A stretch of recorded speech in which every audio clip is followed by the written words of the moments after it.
The Academy was established with a vision to produce officers with broad-based training in both military and academic subjects, designed to serve as the foundation for the future progressive development of officers of the Nigerian Armed Forces.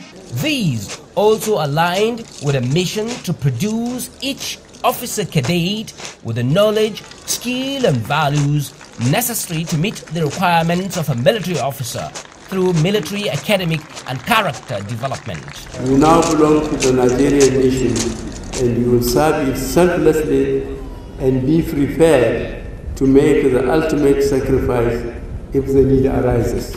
The Nigerian Defense Academy has not only turned out thousands of world-class military officers, but also evolved to become a global reference point and a benchmark to many countries aspiring to maintain a military capable of defending its integrity since its establishment.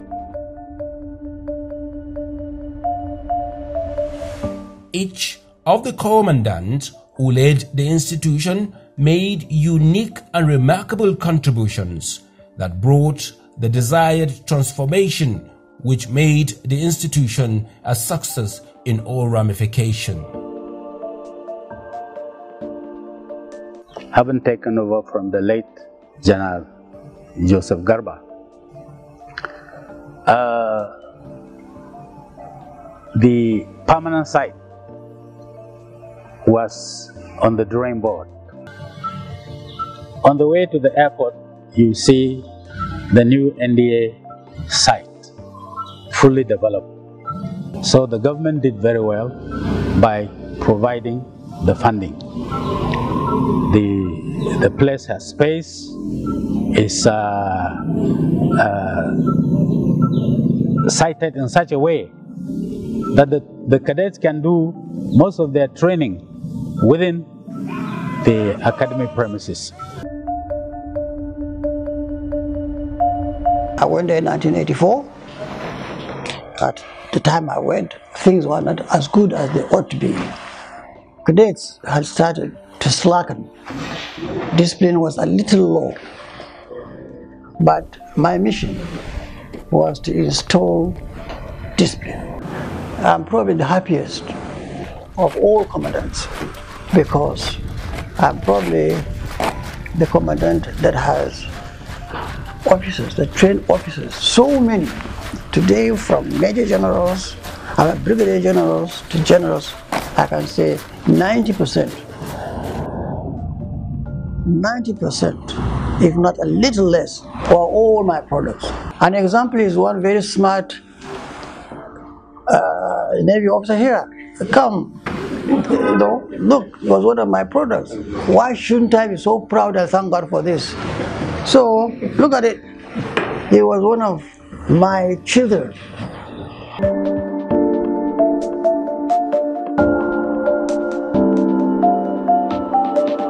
I was deputy commandant for 1 year in the Defense Academy before I became commandant. And during that year, I was able to do a little bit of personal studies.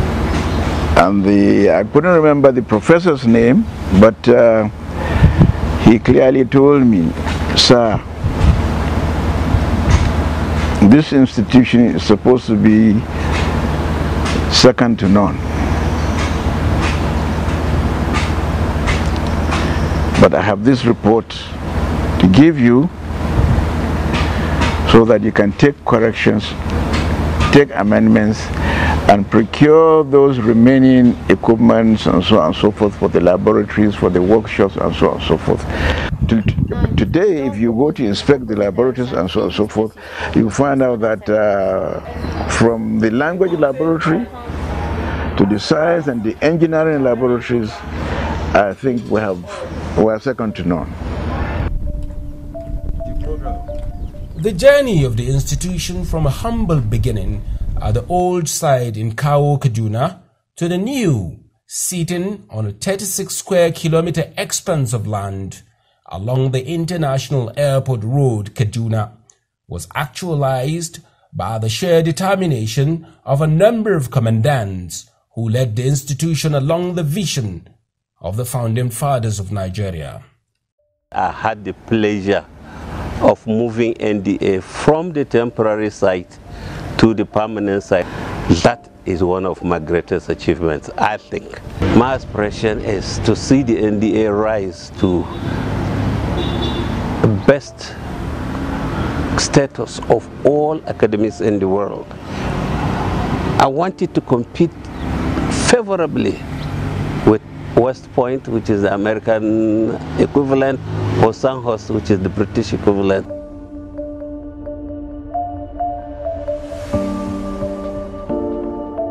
When I took over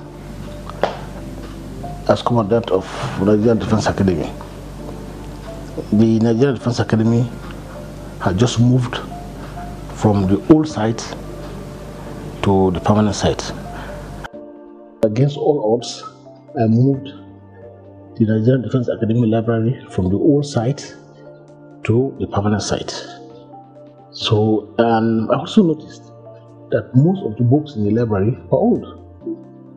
So, that was another priority. I made effort and bought so many books.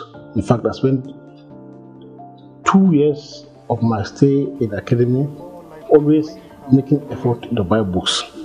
I bought books, a lot of books in all facets of the academic sector, and also established an e-library for the NDA. So that addressed the issue of library. When the president endorsed and released money for our movement to the permanent site, many eyes were on the old site.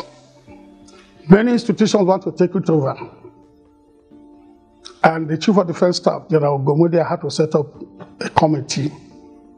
Luckily, I was made the president of the committee, with the commandant of National Defense College as a member, the commandant of Commandant Staff College as a member, people from officers from DHQ, Army Headquarters, Navy, Air Force, and Minister of Defense.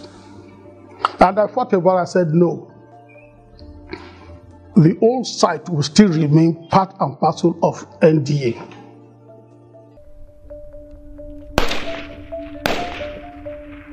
The 28th Commandant of the Nigeria Defense Academy, Major General Adeni Oyebade, is already making giant strides in expanding the frontiers of development in the institution. The only way you can really assess the outcome of what you do here is by the quality of our officers and of our officers when they go on operations. And Liberia, Sierra Leone, Sudan, Angola, Democratic Republic of Congo, and of course, in country, we have demonstrated the capacity. And I dare say, without any misconception whatsoever, the Nigerian Armed Forces has remained one of the strongest institutions in land that has kept the peace in this country. And of course, as NDA, we are proud that we are the factory that has produced these officers and now women of our 4 armed forces.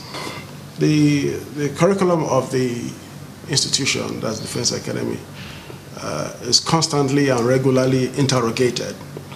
We don't just train our young men and women, our cadets, in conventional warfare, because we have since realized and recognized over the last 20, 30 years plus that the battle of the future, which is now, is going to be more of intrastate conflicts, of which the military must be fully prepared.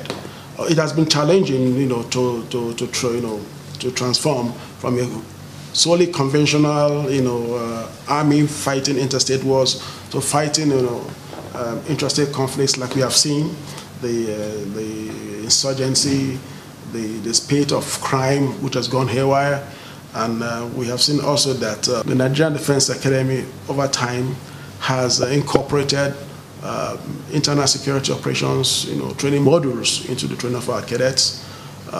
We constantly interrogate how to bring in fresh ideas, learning, taking from the lessons of our operations in the field, and to bring to bear in our training, so that these cadets, once they leave here, they have a very good idea of the kind of conflicts they're likely to face, because it's possible when they leave here, they may not have the luxury of going for another course, depending on the exigency of duty. They may be launched immediately, as it happened during the Nigerian Civil War. Some of them left the academy and they went straight into war. So recognizing that, we have introduced several forms of ICT in our training. We do simulation exercises. We draw from lessons from the field. We also upgrade our equipment, with which we train our cadets. Okay, we also let them know that the fighting, the battlefield that we face today is not a battlefield of 40, 50, 60 years ago. And in that light, they are constantly being trained. And to that extent, the Nigerian Defense Academy has done a lot. And we also recognize the importance of law of armed conflicts. We train our cadets to understand that, look, fighting is just one thing. There are rules and regulations. Even as I speak now, we have some of our cadets in Italy where they are participating in the international competition on law of armed conflict. We do that every year. And this is further to expose our cadets to interface with other academies and the cadets, and also to learn new things. And when they do come back, we interrogate what they have learned and try to extract those good things we think is necessary for our training. The Nigerian Defense Academy stands shoulder to shoulder with other military academies in the world. The Commandant Nigeria Defense Academy also works with a capable lieutenant. It is my duty to ensure that our training is geared towards achieving the right needs, both in academic and military training, to ensure that we bring out the best products for the three services. We have currently introduced the counter-terrorism, counter-insurgency operations training. At the same time, we have the laws of armed conflict. Specifically, we have tried, in as much as possible, to empower the instructors and the lecturers, giving them the proper training that is required for that training, and at the same time ensuring that the lecture now is interactive. No more a lecturer standing in front of cadets, and giving them precise later on, but let the cadets be involved in the lectures, coming out to present, and ensuring that at all times, they are involved in a way so that at least we're bringing out modernization into the training. Professor Azubuike Soni Nwanko oversees academic activities in the academy. What distinguishes NDA as a world-class university, certainly in Nigeria, is down to its people. Very often people look at fixtures, systems, and superstructures, but these things do not make a university. Human capital or intellectual capital does. So I think that the greatest asset of NDA should be its own people, a bunch of dedicated men and women who are professionals to the core, who are dedicatedly doing their job and expanding boundaries and frontiers of knowledge. So for me, this actually is the greatest asset of NDA. But in addition to that also, the Academy over the past 35 years of having a degree awarding powers has also invested in some basic infrastructure that enables teaching, research, and improving the environment of learning.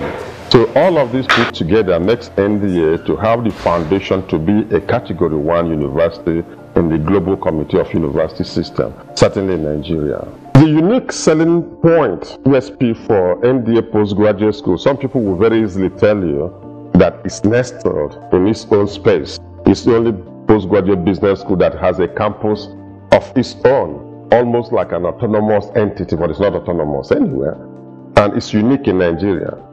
And this is where, for example, we applaud previous commandants who have worked assiduously to bring the PG school to where it is now, and current commandant, Major General Daniel Yebade, who has committed just about everything to ensure that our PG school remains #1 in Nigeria. At this point in time, I do not think there's any other postgraduate school in Nigeria that equals NDA PG school. For the 65th regular course as well as the Navy and Air Force cadets 66 regular course here to be introduced special guest of honor.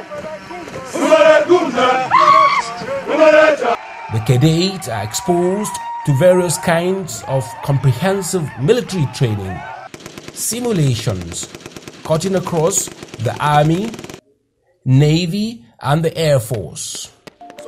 Academic and military training go hand in hand with discipline. In molding cadets to be officers, we basically look at 3 key things closely related, which are critical to achieving the mandate of the college. First is leadership development, because cadets are meant to be leaders on commission. They are meant to command men into combat. So that leadership attribute is absolutely key, and will ensure that before commission they have acquired enough leadership skills to be able to lead troops into combat. Second is character development, again also tied to leadership, to ensure that cadets are trained on all facets of character development: moral in terms of integrity, honor, professional in terms of being able to execute assigned tasks successfully, even social, being able to live honorably both in public and civil life, and also in terms of civic, being able to have emotional intelligence, empathy, interpersonal skills. Now these are the foundations of officers' cadre. Once the cadets are sufficiently trained in these key attributes, then their ability to function is not in doubt, and that is all. Now, in terms of professional training, we grade them through several range of key areas, starting from the physical fitness, which we achieve through normal training, endurance, swimming, and other.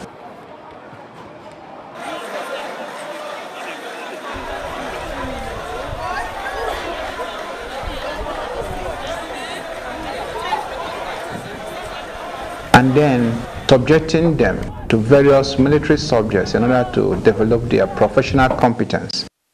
Areas like tactics, map reading, communications, geopolitics, and all that. So when you join all these areas together, you find out that the cadets are better forged into ultimately being elite.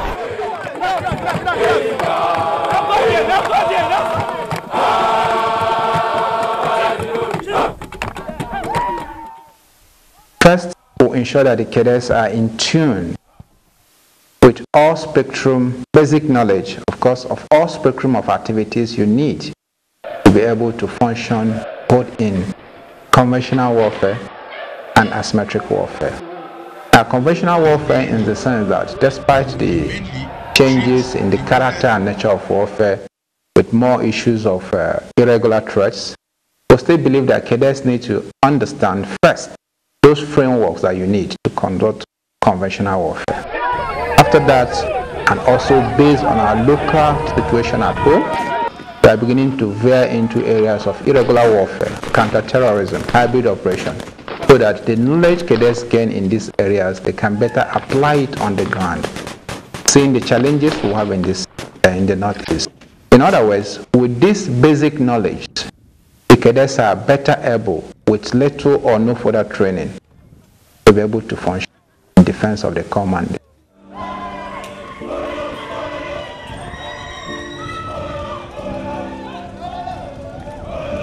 So we now have a modus on counterterrorism, which seeks to expose the cadets to the basic principles and tools you can apply in combats of this nature.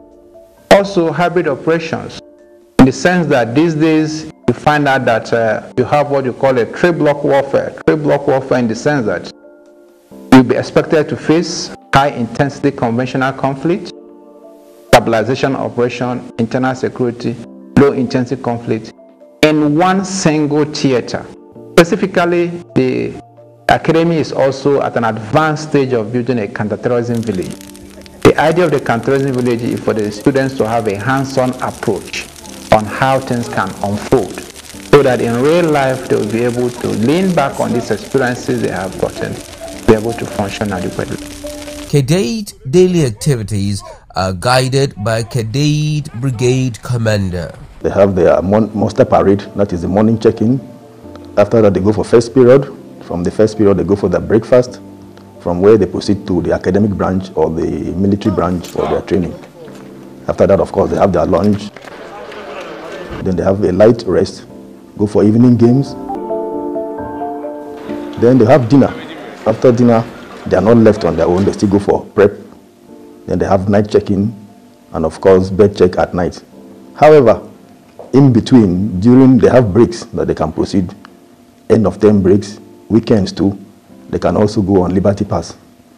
So the routine is designed such that it keeps them busy and makes them responsible. In view of the need to ensure optimal performances among the staff of the institution, whilst maintaining high quality in both academic and military training, the Commandant, Nigeria Defense Academy, Major General Adeni Oyebade, has demonstrated unflinching commitment to staff motivation. Here, I'm the chief trainer, and my cadets must see me as somebody they want to emulate. They must see each of my officers they interact on a daily basis as people they want to be like, because those are the closest people they see of what they want to be. And if they don't have that inspiration, if they don't have that commitment, that excitement that I want to be like this person, then we are feeling our duty.